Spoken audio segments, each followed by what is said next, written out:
ग्रंथ संसार, शरीर, परिवार ह्याचं स्वरूप सांगत सांगत आपल्या आत्म्याच्या जवळ, आत्म्याचा निकट घेऊन जात आहे.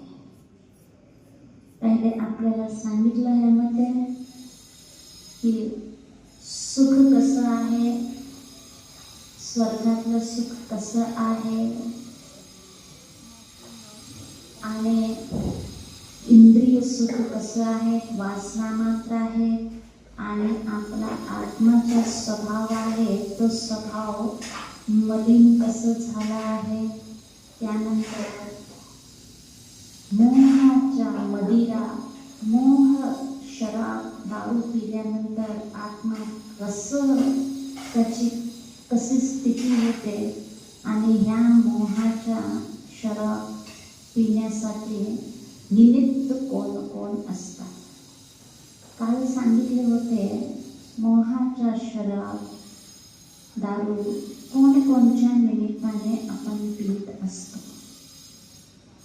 निमित्त बाहेर असतात, आणि पिणारा जो आत्मा आहे तो त्याचा अंतरंग निमित्त अलग वस्तू, आणि बाह्य निमित्त हे आपल्याला जे दिसतात समोर ते बाह्य निमित्त आहे.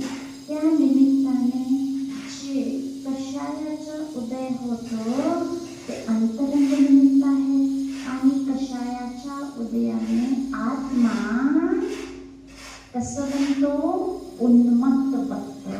म्हणजे जसं शराबी माणूस दारुडा माणूस जसं बनतो तसंच आत्मा ह्या बाह्य निमित्तानं दारू पितो. कोण कोण आहेत ते निमित्त काल सांगितले. वपू म्हणजे शरीर.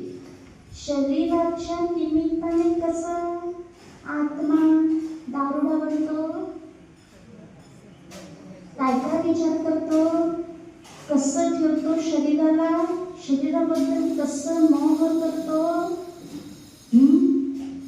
माहित आहे का मला? अच्छा सांगा. फॉर एक्झाम्पल उदाहरण सांगा. हे शरीराला निमित्त बनवून आत्मा कसं उन्मत्त म्हणजे दारुडा बनतो.